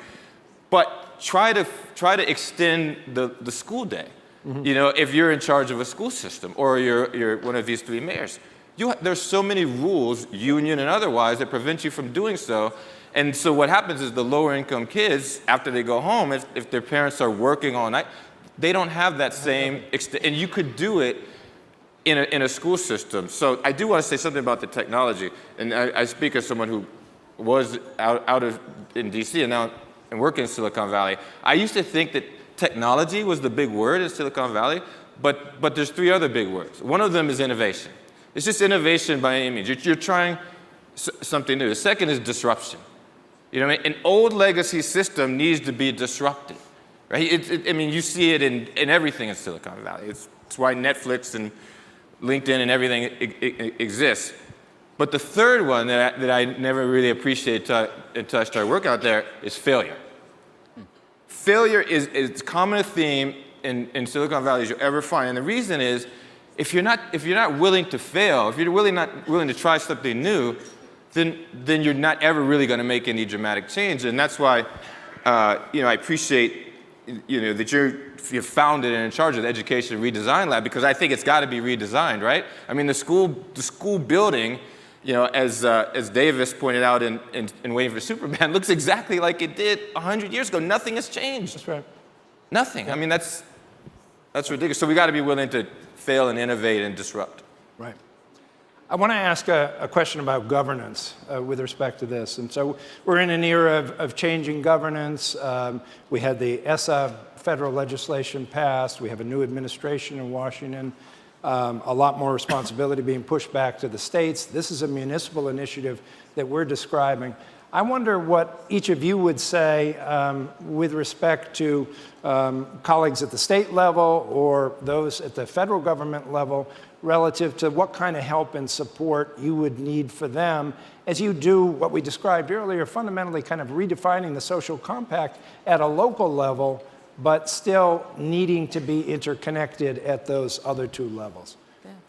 So I would say for us, having state and federal officials who are more of a partner and less of an auditor so that we can move forward with innovation, with allowing failure. I would say having a healthy ecosystem means we can't have kids fearful about immigration status and not having family members here. Lots of blended family in our community.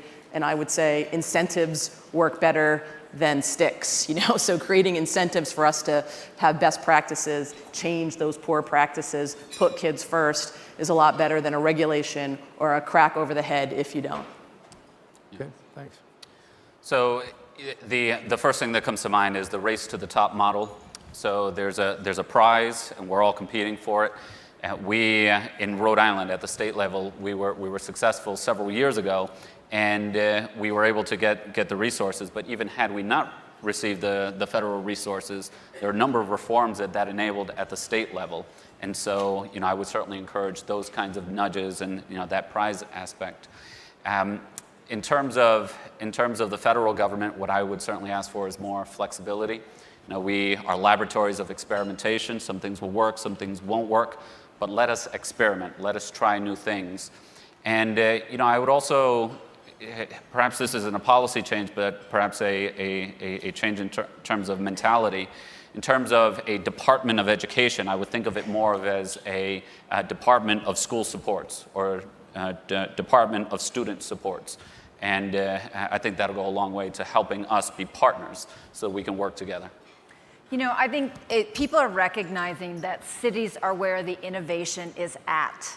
I like to say that as mayors, we really don't have time or patience for the partisan gridlock that is going on at other layers of government. We all belong to the party of get shit done, right?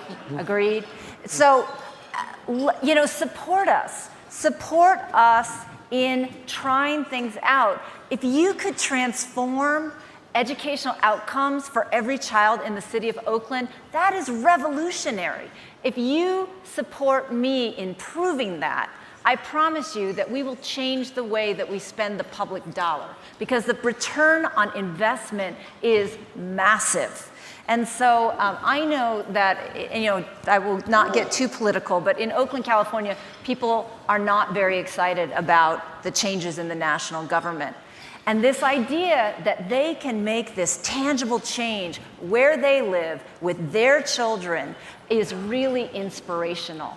And so to support these initiatives that have a lot of local energy around them and recognize that they really are the blueprints, they really are the pilots for monumental change that will happen everywhere. Well, and I do think at some level it's consistent with a new kind of federalism to say to us in our local communities, it's up to us now to rewrite this social compact and to redefine what we as communities want to do for our children. And what we want to do for our children is not only in the children's interest, but in our community's interest, and the way in which we preserve and develop an economy as a democracy.